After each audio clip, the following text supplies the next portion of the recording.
te pleures. Toutes les fois que dans ta chambre, tu pleures à cause de ce que tu traverses, Dieu voit tes pleurs.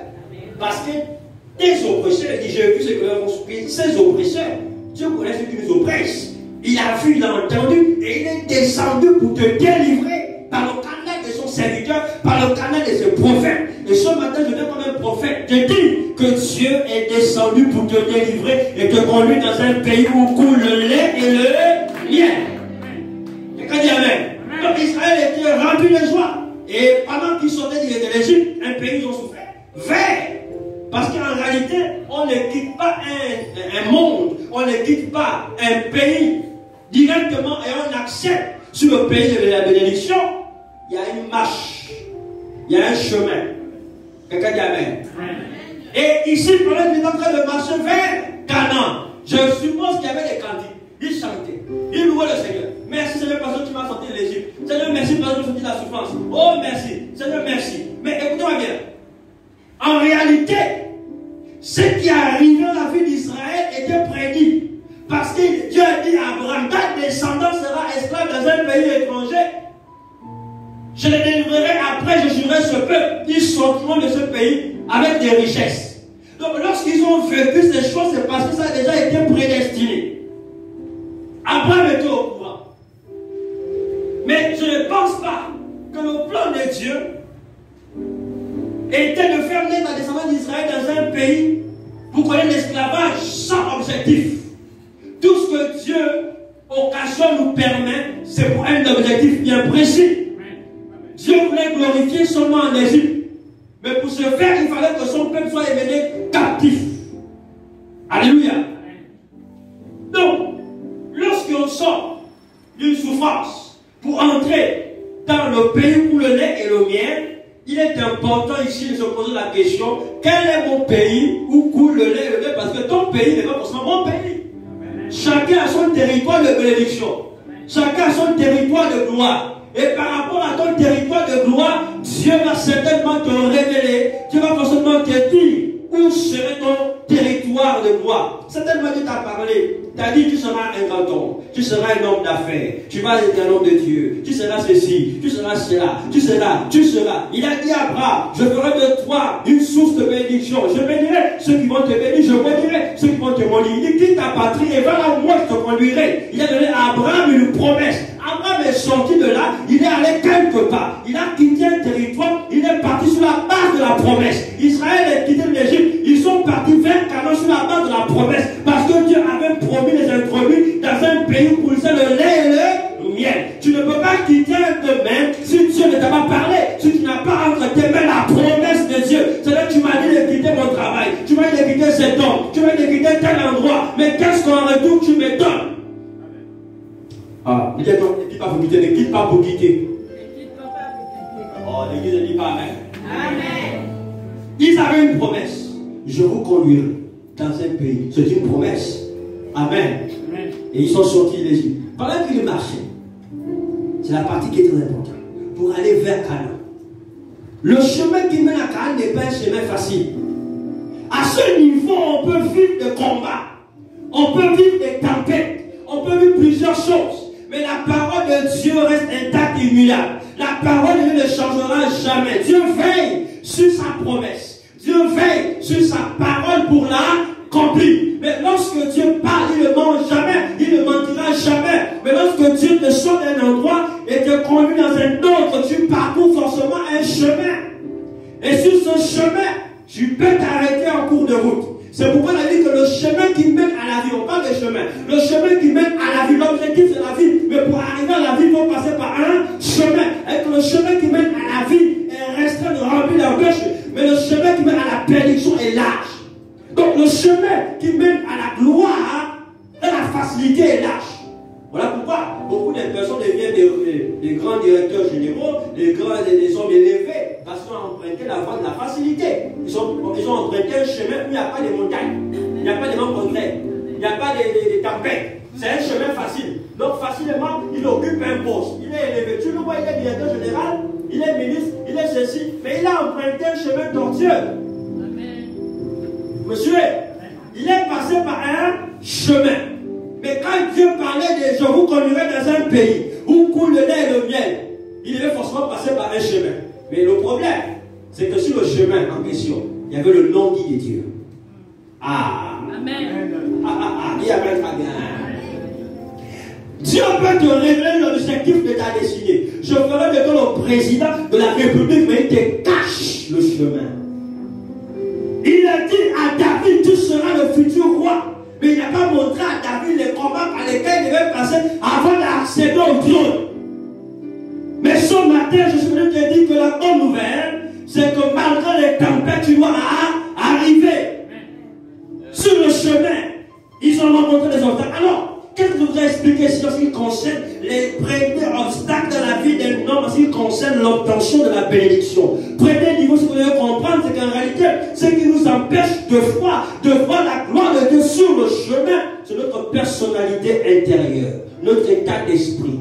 Et ce qui nous combat la plupart du temps. Ton ennemi n'est pas d'abord celui que tu vois, mais ton ennemi, c'est d'abord ta personnalité intérieure. Dis amen. Et quand même, dis amen. Écoutez, si Dieu vous annonce quelque chose, il vous dit quelque chose sur le chemin, plusieurs éléments peuvent vous amener à un moment donné à douter. La chair peut vous amener à douter.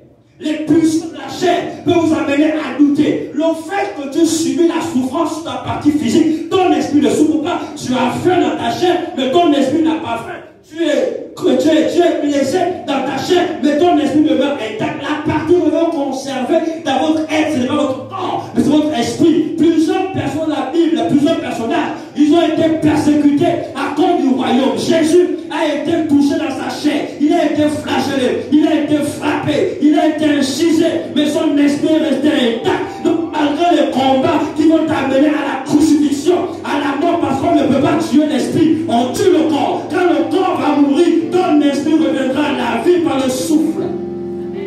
La Bible dit qu'un corps sans esprit est vain. Amen. Dis amen. Donc, sur le chemin, notre personnalité intérieure, la mentalité d'une personne qui reçoit la promesse, elle n'est pas changée, elle ne peut pas impacter la vie de ce dernier.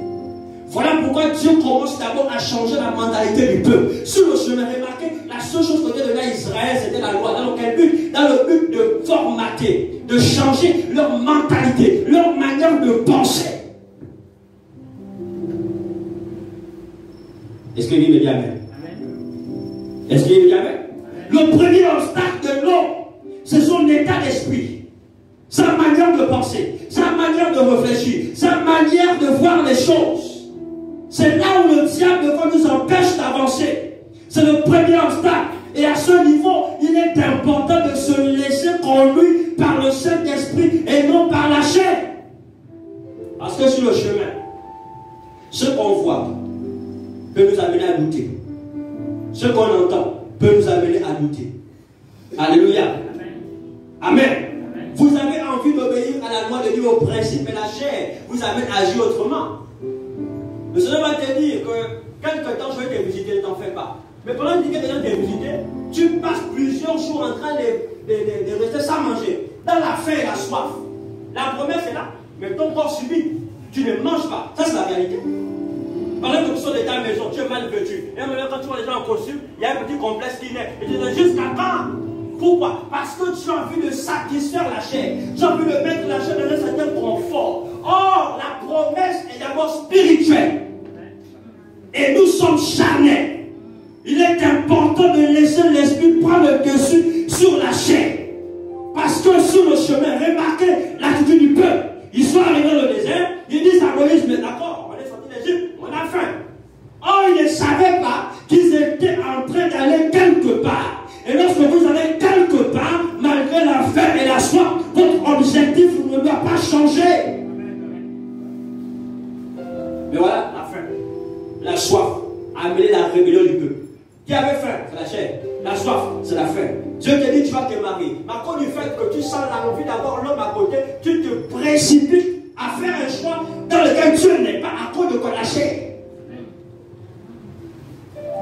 Alléluia. Nous nous battons contre nous-mêmes. Nous violons nos propres principes à cause de la chair. C'est là le premier obstacle. Tu vas te dire, Seigneur, j'attends la promesse et je me consacre pour attendre l'homme de ma destinée. Mais entre l'homme qui va arriver, le temps qui est en train de passer, la chair va dire, mais moi je n'attends pas. Moi je n'attends pas. Et c'est ce qui a fait en sorte que Sarah va dire à Abraham, prends la servante, parce que le temps est en train de passer. Moi j'ai besoin d'avoir un nouveau-né dans la maison. J'entends le bruit des bébés. Prends l'enfant. Dieu a dit, tu auras un fils, Isaac. Mais sur le chemin, à cause du temps qui passait, à cause de la demande de la chair, voilà la voie qu'on a empruntée. Premier obstacle. Nous-mêmes. C'est toi-même d'abord qui est ton premier obstacle. À ce niveau, tu as besoin de dire, Seigneur, aide-moi. Seigneur, aide-moi à respecter les principes, à être fidèle, à être ferme dans mon poste. Parce que je sais que la promesse s'accomplira. Je sais que tu ne mentiras jamais. Est-ce que même quand Abraham a fait Ismaël, Isaac n'est pas arrivé? Isaac est arrivé. Mais Ismaël est là, mais on ne peut plus tuer Ismaël. Ismaël est là, mais Ismaël était le choix ou le résultat de l'erreur. Ismaël était le fruit de l'erreur. Mais Isaac était le fruit de la perfection. Ça veut dire que nos pulsions charnelles peuvent nous amener à faire des erreurs qui vont demeurer. Or, en réalité, dans ces erreurs, Dieu n'y est pas. Mais nous allons vivre les conséquences de ce choix. Parce que remarquez, lorsque Ismaël est né dans la maison d'Abraham, Agar a commencé à devenir un obstacle pour Sarah. Une guerre est née à cause de quoi? Une rivalité qu'elle-même a causée par la chair. Est-ce que vous me suivez? Le combat à ce niveau ne devait pas naître si Abraham n'avait pas décidé d'aller avec. Écoutez, toi, tu dis à ton mari, bon, prends la maîtresse là, faites l'enfant.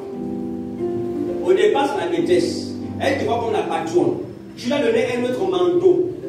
Quand tu penses que la femme, elle est là avec le patron, elle va encore te voir de la même manière. Les réactions changent. Tu vas dire, Agar, fais la vaisselle. Quoi? Elle va au même niveau maintenant. On a le même mot. Pourquoi on lave la vaisselle? Jamais. Si tu veux laver comme tu laves, elle ne sera plus comme la servante, elle sera aussi comme la rivale. Même position. Qui l'a ramené à cette position? Toi-même. Par quoi? Par tes erreurs. Moi, je vais. Beaucoup de choses peuvent ralentir l'arrivée de la promesse à cause de la chair. Parce que nous refusons de nous conformer à la parole de Dieu.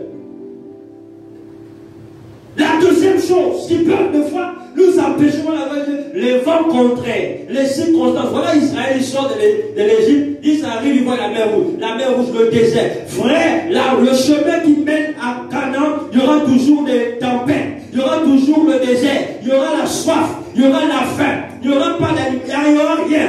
Il y aura des temps de famine. Le chemin qui mène à la gloire n'est pas facile. Et ça, ce n'est pas toi qui l'as créé. C'est dans le principe de Dieu. Un homme qui veut arriver à la gloire doit passer par le désert, doit passer par l'humiliation, doit passer par le combat. Mais dans toutes ces choses, tu dois garder la foi et garder la vision. À ce niveau, il n'y a aucune prière pour dire, bon, moi je veux me marier, mais je ne veux pas trop de complications. Il n'y a pas ça. Oh, moi je veux, il n'y a pas, jamais. Tu veux te marier, tu vas vivre le vent contre. Oh, il y a des vents qui chassent les gens. Regardez là. Et il a fui. Les persécutions, il a fui. Et puis il dit, mais tu fais quoi? Il faut répartir. Quelqu'un qui amène. Quelqu'un qui amène. Et il a fui. À cause de quoi? Des vents contraires. Seigneur, bénis mes finances. Pendant que tu dis bénis mes finances, on est au travail. Seigneur, multiplie mes finances. Pendant que tu dis multiplie mes finances, là, les problèmes augmentent. Je vais commencer à te dire, est-ce que Dieu est avec moi ou il m'a abandonné? Tu vas chercher à dire, bon, attends, moi je paye ma dîme. C'est pas ma dîme qui. Je suis fidèle à la dîme. J'ai dit quand même la seule dévoreur. Pourquoi même les dévoreurs viennent dévorer mes finances? Non, non, non, ça n'a rien à voir avec l'affaire des dévoreurs. Tu dois arriver à Canaan. Et les vents contraires sont là pour s'opposer à ta foi. Est-ce que tu continues de croire qu'un jour tu seras milliardaire? Amen. Amen. Écoutez. Au niveau de la destinée, on n'a pas besoin de faire un débat. Il n'y a pas de débat. C'est Dieu qui a envoyé chacun sur la terre pour accomplir une mission de président. À ce niveau, on ne débat pas. Ce n'est pas un homme qui définit la destinée d'une personne. C'est Dieu le Créateur qui t'a envoyé sur la terre pour accomplir un rôle. Donc ça veut dire que si je suis appelé à être président, ça ne dépend pas de toi. Mais sur le chemin, il y aura des tempêtes. Il y aura des déserts. Mais écoutez, la bénédiction, c'est ce qui merveilleux de toutes ces choses, c'est que quand je vais traverser le désert, même dans le désert, la grâce va surabonder. Même dans le désert, il y aura toujours un corbeau pour te nourrir. Même dans le désert, il y aura toujours un étang d'eau. Même dans le désert, Dieu va toujours ouvrir une porte pour s'occuper de moi. Parce que même dans le désert, Dieu s'est occupé de son peuple. Il ne t'abandonnera jamais. Tu vas remarquer que tu ne travailles pas, mais tu as tes oui quand tu continues de nourrir sans travail. Comment ça se passe? C'est la grâce de Dieu. Les pères des enfants t'ont abandonné. La rentrée scolaire, c'est toi qui payes l'école. Et tu te demandes comment je fais? Tu ne travailles pas. Tu te démerdes un peu, mais tu arrives à payer la scolarité de tes enfants. C'est la grâce de Dieu. Tu traverses le désert, mais malgré le désert que tu traverses, Dieu te permet de résoudre des problèmes que même celui qui travaille n'arrive pas à résoudre. Mais au-delà de toutes ces choses, vous ne devez pas vous détourner de la promesse. Dieu a dit de toi certaines choses qui tardent pour le moment à s'exécuter, mais ça va s'accomplir. Tu es en train de passer par le désert. Ce désert va favoriser l'arrivée de ta bénédiction. Dieu n'est pas pressé de te bénir. Dieu n'a pas peur du désert. Le désert ne va pas t'arrêter. La mer rouge ne va pas t'arrêter. Les Amalécites ne vont pas t'arrêter. Ce que Dieu a besoin que tu puisses comprendre, c'est qu'il a décidé de te faire changer de cap. Et pour te faire changer de cap, tu vas passer par la route restreinte, remplie d'embûches et de persécutions. Mais à ce niveau, il faut que tu vives les vents contraires. Les disciples devaient aller de l'autre côté. Ils avaient Jésus là-bas, mais la tempête s'est levée. Vous ne pouvez pas arriver de l'autre côté sans que les tempêtes se lèvent. Or, quand la tempête se lève, c'est là que tu vas activer la foi. Jésus s'est levé. Il a dit aux disciples, ouvrez votre foi. Parce qu'il y a des situations qu'on ne peut pas résoudre avec la chair. La tempête se lève, ici à ce niveau. Les mécanismes humains ne peuvent pas régler le problème. Je pense que même quand les calamités naturelles frappent d'un pays, même les spécialistes n'arrivent pas à contrôler. Il n'y a que les hommes, des spirituels, qui peuvent contrôler les phénomènes naturels, peu importe leur dimension, lorsqu'ils sont dotés des codes spirituels. Tu as compris la parole, tu dis Amen. Amen. Alléluia. Je suis en train de préparer le chemin. Les vents contraires peuvent vous amener à douter. Les situations qui se dégrégolent, qui se dégradent, peuvent vous amener à douter. Toutes les filles tombent dessus et du coup tu dis que c'est plus possible. Tous les autres tombent dessus et du coup tu dis c'est pas les conclusions qu'on se fait souvent. C'est pas ça. Après des échecs répétés, on met une croix pour dire que c'est terminé. Or on cadre avec la promesse, Dieu t'a parlé, mais les circonstances t'ont amené désormais à fermer la porte. Et tu te dis non, c'est fini. Même quand un poète te dit que oh, maman, lève-toi, je vois le mariage, tu es fatigué. Après, tu dis, papa, pas. Est-ce qu'il y a pas des gens comme ça? Il peut écouter la prophétie, c'est-à-dire que les prophètes disent m'écouter. Et puis, c'est difficile, c'est compliqué. Quand le prophète, qui ne se connaissent pas, vient te répéter une même chose. Toi, parce que tu veux le contraire, tu dis, c'est pas Dieu qui est là. Depuis qu'il parle, pourquoi ça ne se passe pas? Ah! Depuis que les prophètes vont parler, j'aurai ceci, j'aurai l'enfant, j'aurai le travail, j'aurai la promotion. Depuis qu'ils parlent, rien ne se passe. Ah bon? Donc les 4 prophètes se sont accordés pour dire la même chose. Et là, quand tu vas douter, tu vas voir même l'étranger, tu ne même pas du Gabon. Un étranger vient te parler la même chose. Malgré ça, tu doutes encore à cause de la douleur que combat a laissé dans ta vie. Tu dis maintenant que c'est terminé. Moi, je ne suis pas déjà. Si Dieu veut me visiter, il n'a qu'à me visiter. Moi, je veux que sa volonté soit faite. Que sa volonté soit faite. Alléluia. C'est des situations défavorables qui veulent faire plier notre foi. Amen. Dans le désert, Israël était déjà découragé. Depuis qu'on marche 40 ans, rien ne se passe, rien ne se passe. Ah Moïse, tu nous amènes Moïse, tu nous amènes Moïse. Depuis qu'on marche dans les pieds chauffent. Ah Moïse, tu connais. Moïse ne connaissait pas le chemin. Moïse ne connaissait pas le chemin. Si Moïse connaissait le chemin, il va prendre le raccourci.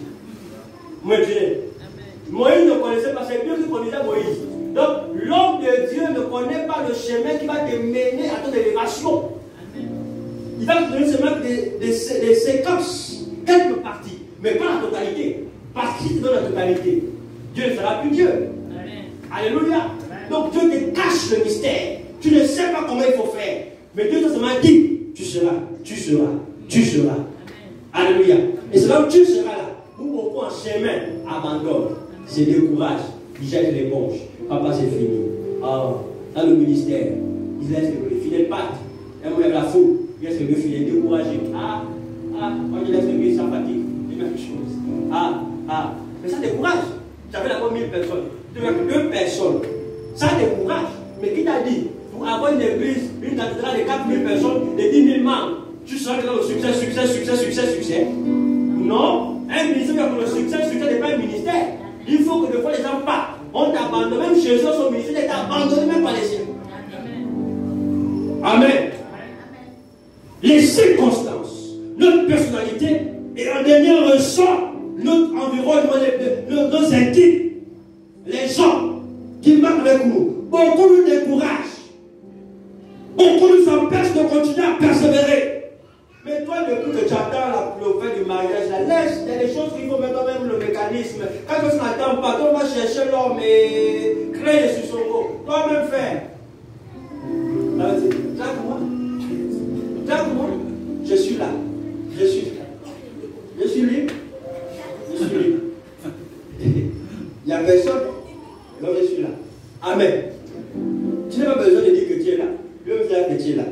Mais tu enseignes maintenant l'homme que tu es là. Parce que quoi? Tu veux le mariage. Ça ne viendra jamais.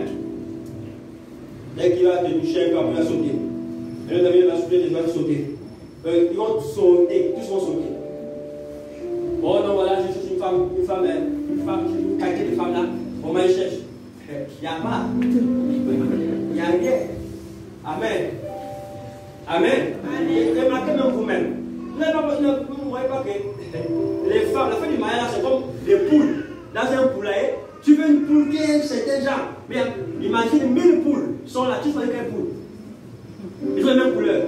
Les mêmes coupées. Tous sont les mêmes coupées. Tu choisis quelle poule? Parmi les 1000 poules là, il y a 4 poules.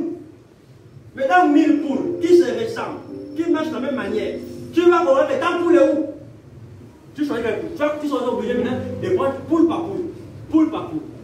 poule, et tu vas finir toutes les poules. Est-ce que je veux? Parce que tu vas choisir au pif la poule. Quand Dieu veut amener ta poule, il crée un environnement. Là où cette poule qui est au fond vient se mettre à proximité de toi et il crée des situations afin que tu sois dans ta bénédiction. Est-ce que vous entendez de comprendre? Je suis en train de te dire ici que Dieu veut t'amener à Canaan, mais Canaan n'est pas facile et il ne faut pas te décourager. Les sorciers peuvent se lever pour te combattre. La sorcellerie peut se lever pour te combattre. Malgré ces combats, il faut garder le cap parce que tu dois arriver. L'objectif c'est d'arriver. Le plus important c'est d'arriver. Tu peux tomber, tu peux au moins reculer, tu peux te décourager, mais ne reste pas à cette place. Continue de marcher jusqu'à ce que tu arrives à Canaan. Dieu a dit que tu seras un grand homme d'affaires. Mais persévère dans les affaires. Persévère dans les affaires. Ce qui peut faire la victoire d'un homme qui a reçu la promesse, c'est la foi, l'espérance, le travail. Amen. Quelqu'un me dit Amen. Il est important que nous puissions nous greffer à la promesse de Dieu. Tu n'as pas d'argent, mais tu as des promesses. Tu n'as pas de mari, mais tu as des promesses. Tu n'as pas de travail, mais tu as des promesses. La promesse est ta force, parce que Dieu ne peut jamais mentir. Dieu ne peut jamais mentir. Ce qui me permet de continuer à prêcher l'évangile et d'être à mon poste, ce n'est pas des temps ou des circonstances actuelles. C'est la promesse de Dieu. Je sais que Dieu ne mentira jamais. Lors de la situation où je vivais mal, je savais qu'un jour, tu devais me visiter et que je devais changer un peu les vestes, je devais changer les habits, je devais compter un peu quand même des millions. Je croyais en cela. Et Dieu m'a fait grâce de compter des millions. Dieu m'a fait grâce de me marier. Dieu m'a fait grâce d'avoir des bons enfants. Dieu m'a fait grâce de bâtir des choses. Amen. Mais des années en arrière, je n'avais pas ces choses. Mais qu'est-ce qui m'a permis de continuer? C'est la persévérance. C'est l'espérance. C'est la foi. Je sais que Dieu est capable de te donner la richesse dont tu as besoin, le mariage que tu as besoin, l'élévation que tu as besoin. Il est capable de te faire réussir là où tes parents n'ont pas réussi. Laissez-moi voir l'affaire de malédiction. Là où la malédiction abonde, la grâce surabonde. Là où les sorciers et les marmites, le sacrifice de Jésus est capable de renverser les hôtels de la sorcellerie qui t'empêchent d'avancer. Ce n'est pas en vain que Dieu t'a envoyé dans une famille où règne la sorcellerie pour que tu sois un libérateur, parce que Jésus est en toi. Et s'il est en toi, c'est pour apporter la lumière au sein de ta famille. Il faut que les choses commencent à changer, mais celui qui est le libérateur doit payer un prix. Il faut persévérer. Je sais que dans ce moment, dans ton cœur, il y a quelque chose qui te dit que tu réussiras. Un jour tu réussiras. Un jour tu réussiras. Un jour tu réussiras. Cette petite voix que tu entends, c'est la voix de la destinée qui te parle et qui te dit que tu n'es pas appelé à être comme les autres, mais à marquer la différence. C'est pourquoi je viens te dire, toi qui es en train de marcher au désert, Canaan est à côté. Canaan n'est pas loin. C'est à Canaan qu'il y aura le repos. C'est à Canaan qu'il y aura le miel. Quand le miel coule, c'est là que tu savoures le miel. Mais tu penses savourer le miel dans le désert. Parce qu'à dans le désert, à tout moment, les Amalécites vont te bombarder. Amen. Il y a un temps où on s'assoit et on joue la bénédiction. Il y a un temps où on reste dans le combat. Regardez, David, lorsqu'il était, avant d'arriver au trône, il a passé plusieurs années en cavale. Mais un homme qui est en cavale, moi je ne pense pas qu'il puisse avoir la tête de reposer dans un lieu donné. Amen. Parce que là où il est, à tout moment, la guerre peut se lever. Donc il n'y a pas la paix. Alléluia. Jusqu'à présent, s'il n'y a pas de la paix sur le territoire sur lequel tu es, c'est qu'en réalité, tu n'es pas encore rentré dans le repos. Parce que dans le repos, on n'est fourni aucun effort. Dans le repos, on jouit de la bénédiction. Dis amen. Dans le repos, on jouit de la bénédiction. Parce que quand tu es béni, tu allais, si c'est le mariage, c'est pas un mariage de plainte. Un matin, tu te plains, tous les jours, tu te plains. Matin, tu te plains. Ça c'est la torture. Ça c'est l'Égypte. Ce que j'ai dit, c'est ça ou c'est pas ça? Quand tu veux passer 35 ans de plainte, non, soyons réalistes. Est-ce que tu peux passer? Imaginez que Agar n'avait pas chassé, Sarah n'avait pas chassé Agar. Dans la même maison, 30 ans, ça avait été 30 ans de problèmes. Si Abraham ne s'était pas séparé de Lot, ça avait beaucoup d'années de problèmes. Moi, je ne pense pas que le mariage est un monde de souffrance éternelle. Un couple avec des problèmes, après ça passe, c'est pas ça. On arrange. Amen. Mais la fait maintenant que matin, midi, soir, tous les jours, de janvier à décembre, de 2010 à 2050. Non, ça c'est pas Dieu. Je dis, c'est pas Dieu. Dieu n'est pas là. La bénédiction de l'Éternel ne se fait suivre d'aucun chagrin. Si aujourd'hui tu souffres dans un choix que tu as fait, c'est parce que certainement tu l'as fait par la chair et non pas par Dieu. Là où Dieu réside, sa gloire amène la paix, sa gloire amène le repos, sa gloire amène la faveur. Tu te réjouis. Seigneur, merci parce que tu m'as béni. Seigneur, merci parce que la bénédiction est un cadeau. Il n'y a pas de cadeau empoisonné. Le cadeau, c'est le cadeau. Dites amen très bien. Et je prophétise ce matin que tu rentres dans une saison de bénédiction où tu as l'aise. Tu es béni. La volonté de Dieu, c'est que l'homme se réjouisse. Quand il a envoyé Adam sur la terre, Adam était rempli de bénédiction. Il était dans la faveur, il n'y avait pas la souffrance. Elle est venue, elle a trouvé ça. Elle a trouvé la faveur, le confort. L'homme est dans son confort. Qu'est-ce qui a mis là les problèmes? C'est le péché. Parce que dans le péché, on est hors de la volonté de Dieu. Dans le péché, on est plus dans la volonté de Dieu. Mais dans l'obéissance, on est dans la volonté de Dieu. Quelqu'un dit amen. Aujourd'hui, nous souffrons parce que nous refusons d'emprunter le chemin qui mène à la vie. Et dans ce chemin, il faut que tu arrives. Ceux qui sont récompensés, ce n'est pas ceux qui entrent par le chemin qui mène à la vie qui s'arrêtent en chemin, mais ceux qui vont jusqu'au bout. Dis à ton voisin qu'il faut aller jusqu'au bout. Maintenant, je te pose la question. Quel est l'objectif que tu vas atteindre? Quel est l'objectif? À ce niveau, ouvre ton esprit et commence à regarder l'objectif. Quand il voit l'objectif ici, vois ce que Dieu t'a dit depuis les années, qui jusqu'à présent ne s'accomplit pas. Vois, remarque, dis Seigneur, tu m'as dit que j'aurais un enfant. Seigneur, tu m'as dit que je serais un milliardaire. Comme le révérend. Que voilà. Alléluia. Vous savez, souvent, il y a des gens, Il vient par exemple parler de la prospérité. Mais là, il a une cravate de 1500. Petite cravate, 1500, une chemise de 3500. Un petit pantalon. Oh voilà, tu seras prospère. La prospérité. Dites-moi, quand vous l'écoutez comme ça, la première chose que vous allez commencer à dire, c'est ah, mais il va prospérité, la chaussure là, 1000 francs. C'est pas ça. C'est pas ce que vous allez commencer à dire. Là, regardez son habillement, non? Mais regardez, lui, quand il part, il ne parle par rapport aux habits qu'il porte actuellement. Parce que Joseph a eu plusieurs manteaux, mais il a gardé la vision. Il avait le manteau d'esclave. Dans son manteau d'esclave, il n'a pas gardé l'idée qu'un jour il avait fait un rêve où ses frères se procèdent devant lui. Donc, quand il était en prison, je suppose que la question qu'il posait à Dieu, c'était le rêve que je fais. Où j'ai vu mes frères se procéder devant moi. Son rêve va se réaliser quand, parce que, un, je suis loin de mes frères. Deux, je suis dans un pays et je suis esclave. À quel moment le rêve là va s'exécuter? Je ne pense pas que les mécanismes humains de Joseph a pu amener l'exécution du rêve. C'est Dieu même qui a tracé un chemin. Derrière, Dieu a fait qu'il soit accusé injustement pour arriver sur un territoire qui devait favoriser une connexion royale. Ah, dites amen très bien. Le pauvre que Dieu a négligé aujourd'hui, demain, accidentellement peut se retrouver à côté d'un chef d'État. Et sa situation change. Je suis venu te dire que ça ne dépend pas de tes calculs. Ça ne dépend pas de tes mécanismes. Ça dépend de Dieu. Et Dieu est capable de mettre sur ton chemin des hommes qui pourront changer ta destinée. Tu veux être un homme d'affaires, alors tu vas connaître des hommes d'affaires. Joseph était appelé à la royauté. Voilà pourquoi il a connu le manteau royal, la connexion royale. En réalité, les connexions se font en fonction de la destinée de chaque personne. C'est pas dit amen. Quand les gens te destinent à être un voyou, ils vont te connecter aux voyous. C'est pas ça. Quand les sorciers t'appellent à être un grand bandit, ils vont mettre dans ton cercle. Vous allez voir des gens qui deviennent des bandits. Il n'est pas des bandits, il n'a pas connu le banditisme. Ses parents n'ont pas éduqué le banditisme à cause de ce qu'il a accidentellement basculé dans un territoire de bandits. Il est devenu un bandit. Je vais être un homme d'onction.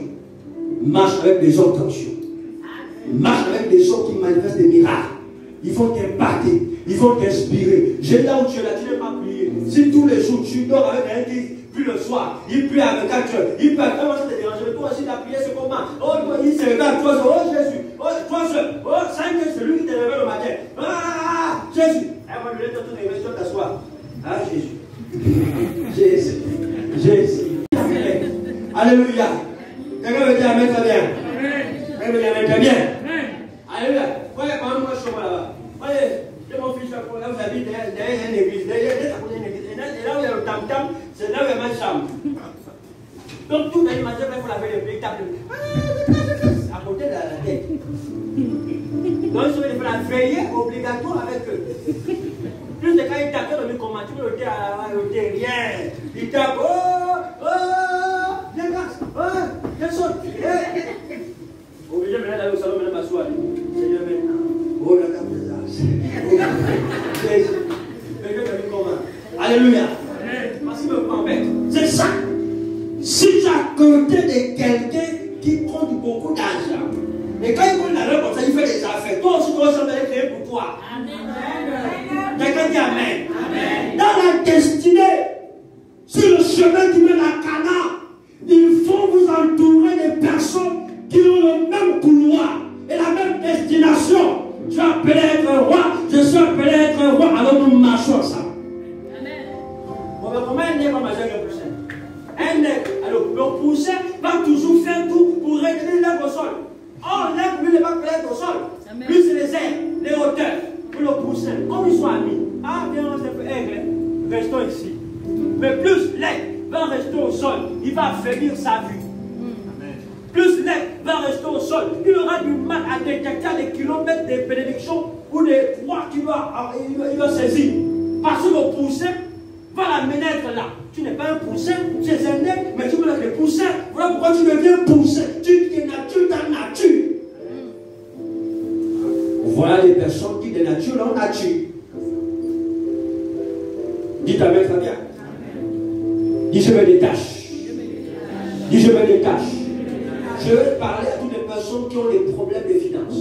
Pour dire que le problème des finances, ce n'est pas d'abord le fait des travailleurs qui travaillent, qui sont liés, qui ne font de l'argent. Alléluia. Abraham est parti, il n'avait rien, mais il a roulé un homme riche. Sur la finance, on en place des calculs, des mécanismes, oh comment, tout ça. Est-ce que vous savez qu'il y a des experts comptables, des écoles économistes qui ne peuvent pas régler certaines situations économiques?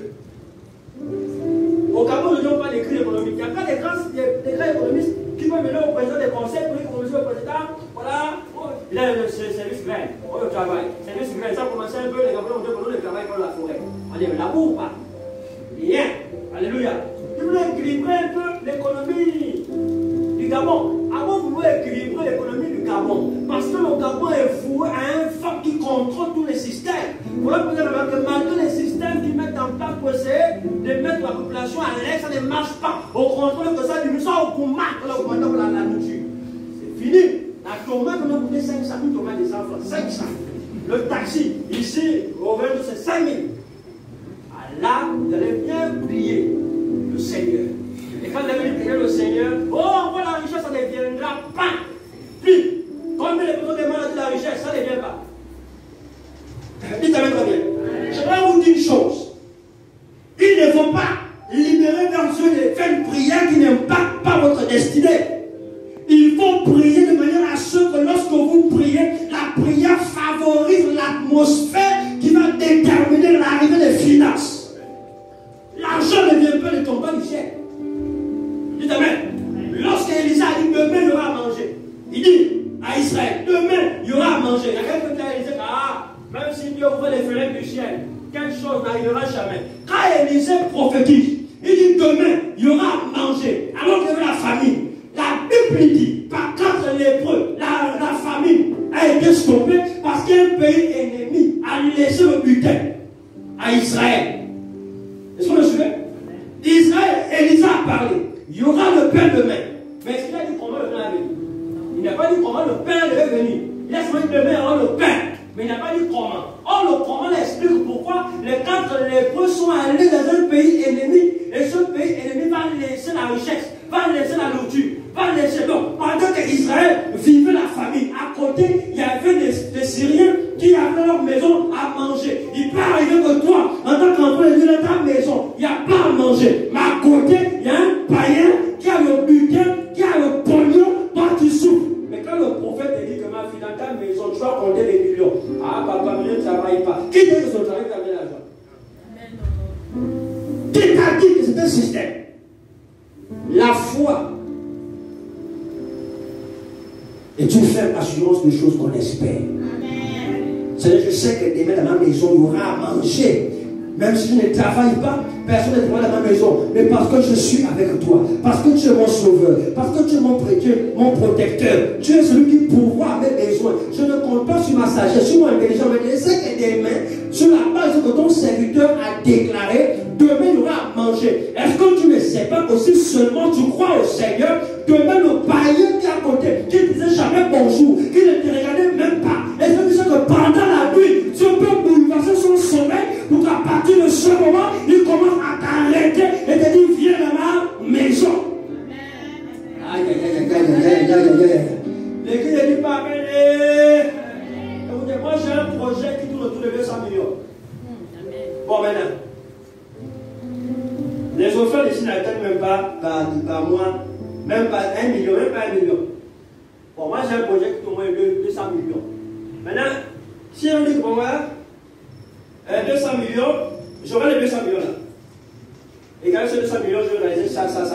Mais papa, tu fais comment? Moi, qui t'épargne, je ne connais pas comment je fais. Mais tout ce que je sais, c'est que j'aurai cet argent.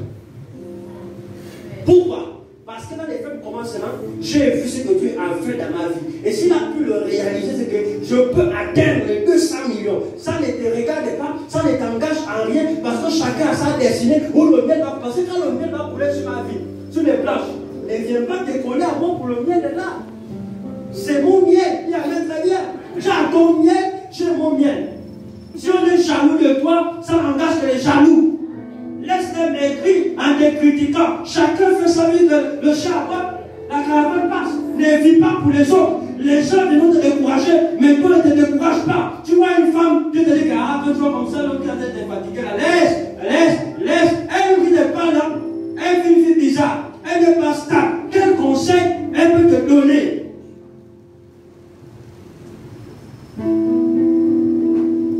Le Saint-Esprit est capable de relever l'Église. Mais il faut que nous puissions changer notre mentalité. Nous sommes en train d'aller vers. Je crois qu'aujourd'hui, nous ne sommes plus dans une position où on va dire que voilà, on est retenu par la sorcellerie familiale, on est retenu. Jésus est capable de briser les chaînes. La Bible dit que Paul et Silas en prison ont adoré Dieu. Et il y a eu tremblement de terre. Depuis que toi tu adores Dieu, depuis que tu élèves la voix, tu es sûr que Dieu n'a pas encore brisé les chaînes de la sorcellerie familiale que tu as déjà brisé depuis longtemps.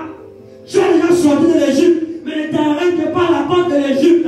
Commence à marcher vers Canaan. Le Canaan que Dieu t'a dit, il t'a dit que tu seras une femme des affaires. Commence à marcher vers le sens des affaires. Commence à prier, prophétiser, à dire Seigneur, mets autour de moi des hommes et des femmes des affaires. Je voudrais vous dire que la promesse est liée à l'environnement. Et l'environnement détermine la bénédiction. Si tu veux te marier un pasteur tout le temps à l'église, ta maison c'est l'église, c'est pas ça.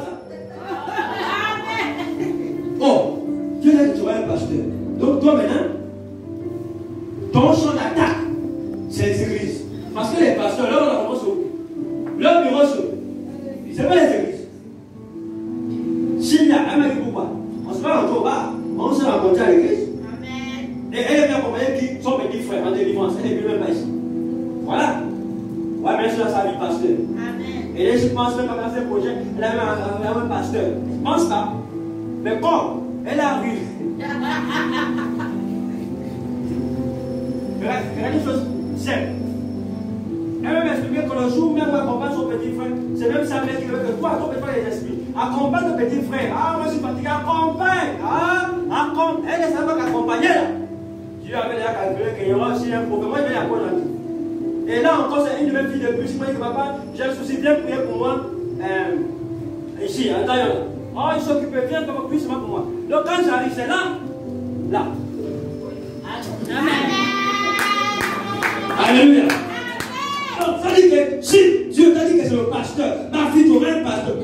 Tout le monde est dans les bars. Mais comment tu appelles fumer les champs? Voilà qu'on va fumer les champs. Non, tout est dans les églises. Parce que les pasteurs sont que dans les églises. Comme Dieu savait que Joseph ne peut pas rencontrer les chansons dehors. Voilà pourquoi il faut que vous vous rencontriez. Il faut que je crée la prison. Amen. Donc les chansons allaient en prison. Joseph aussi allait en prison. Et en prison, tout le monde se regarde. Même quand j'étais directeur du cabinet. Moi je se vois en prison, c'est ça va. Mais dehors, on ne peut pas se faire ça. Vous me suivez? Donc Dieu est un grand mathématicien. Dieu t'a dit que tu auras des femmes d'affaires. Marche avec les hommes d'affaires parce qu'au milieu de ces personnes-là, certainement Dieu va utiliser quelqu'un. Et même là encore, au niveau du monde des affaires, il y a affaires. Il y a des gens qui ont des affaires petit niveau. Il y a des gens qui ont des affaires haut niveau. Et toi, Dieu t'a dit que tu seras net dans les affaires. Commence à marcher avec des personnes qui ont des affaires. Ta prière, même des prières orientées. La prière orientée consiste à amener sur un sillon où il y a un mécanisme de connexion. Ça veut dire quoi? Ça veut dire que toi, si tu vas rencontrer des hommes d'affaires, commence à dire Seigneur, mets sur mon chemin. Et là, c'est une prière de tous les jours. Chaque matin, quand tu te réveilles, c'est là quand je me lève le matin. Mets sur mon chemin un homme qui fait des affaires, une femme qui fait des affaires. Il y a des gens qui ont rencontré des personnes, et ces personnes qui sont arrivées quelque part. Ils sont quelque part, quand il y a eu de connexion, ils sont arrivés quelque part de manière progressive. Parce que dans la vie, il y a des gens qui peuvent vous aimer, simplement de vous connaissez, qui te voient, son esprit t'aime comme ça. Et par son esprit t'aime, son cœur est ouvert pour te bénir. Et il ne sait pas pourquoi, mais la chose que je te vois, j'ai envie de te faire du bien. C'est parce qu'il a disposé à te faire du bien. Et quand ça arrive, c'est parce qu'il faut que ta destinée s'accomplisse. Dis Amen très bien. Dis Amen bien. C'est pourquoi arrête pas les femmes ou les filles qui cherchent le mariage, et cherchent parce qu'elles cherchent le mariage, n'importe qui, elles prennent n'importe qui. On ne prend pas n'importe qui pour pas.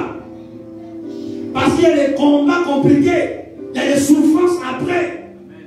Fais des bons choix. Parce que tu vas arriver à Canaan. Et je sais que la volonté de Dieu pour nous, c'est que nous puissions connaître le bonheur. Mais le bonheur ne s'arrête pas à la prophétie. Je peux prophétiser pour dire que Dieu me montre que tu iras à tel endroit. Mais tant que tu ne décides pas de te lever, tant que tu ne décides pas de continuer le combat, ta vision va s'arrêter. Beaucoup sont dans le désert, sans voir la gloire de Dieu. Mais je déclare que tu ne t'arrêtes pas.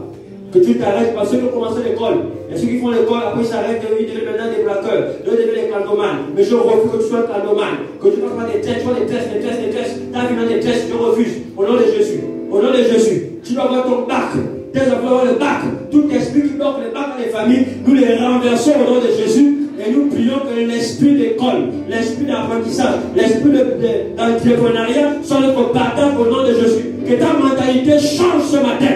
Que ta mentalité change ce matin. Que Dieu change ta manière de penser. Que Dieu change ta manière de voir les choses. Continue de persévérer. Si les hommes t'ont abandonné, ce n'est pas grave. Il y aura une grâce qui viendra. Il dit que la grâce de Dieu introduit les hommes dans leur destinée. Tu ne comptes pas sur tes cheveux, mais tu comptes sur la grâce de Dieu. Si les médecins n'ont pas pu trouver un remède à ta situation, le Seigneur Jésus est capable de te guérir. La main de l'Éternel est capable de te visiter.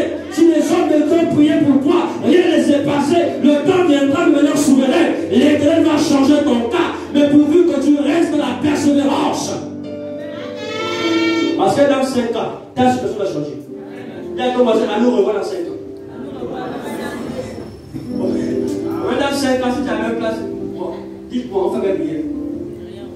On fait quelle prière? 5 ans en arrière, c'était comme j'étais là.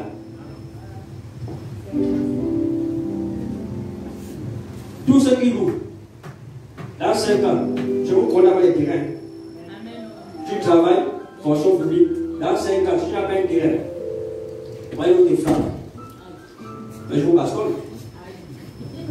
Amen. Tu dois avancer. Amen. Tu dois évoluer. Alléluia. Ce matin, je suis venu te dire, tu dois arriver.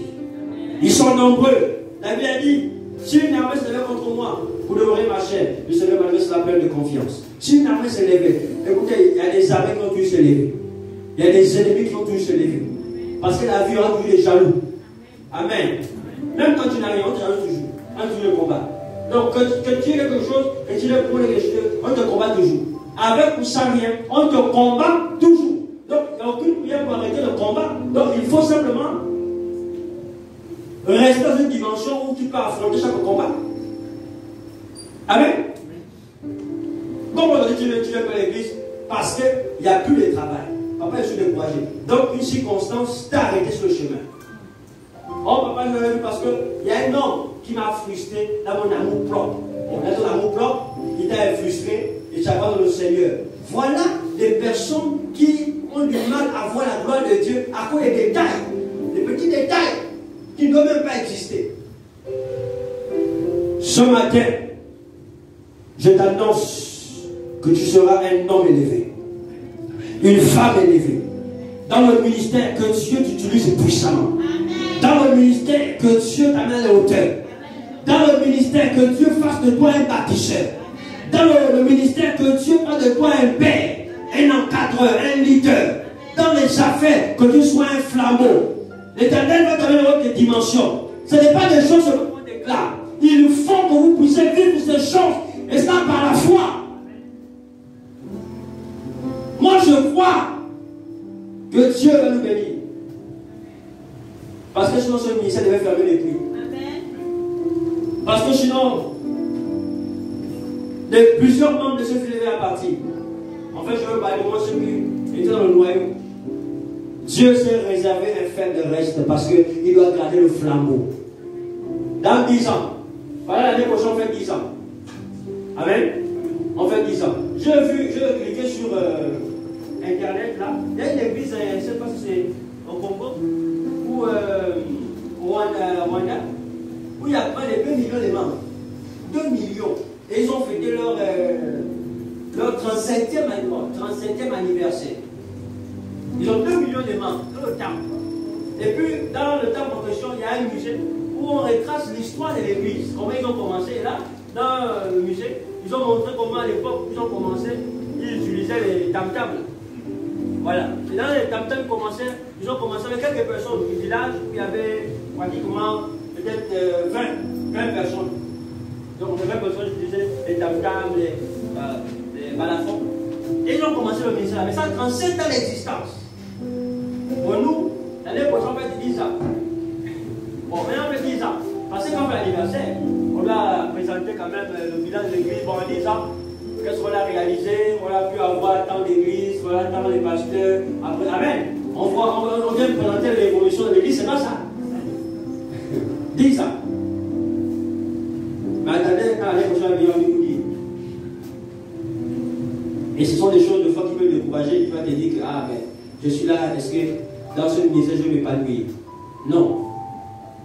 C'est dans les ministères, des fois comme ça, où les choses ont du mal à démarrer, que des fois Dieu se trouve. Amen. Et c'est quand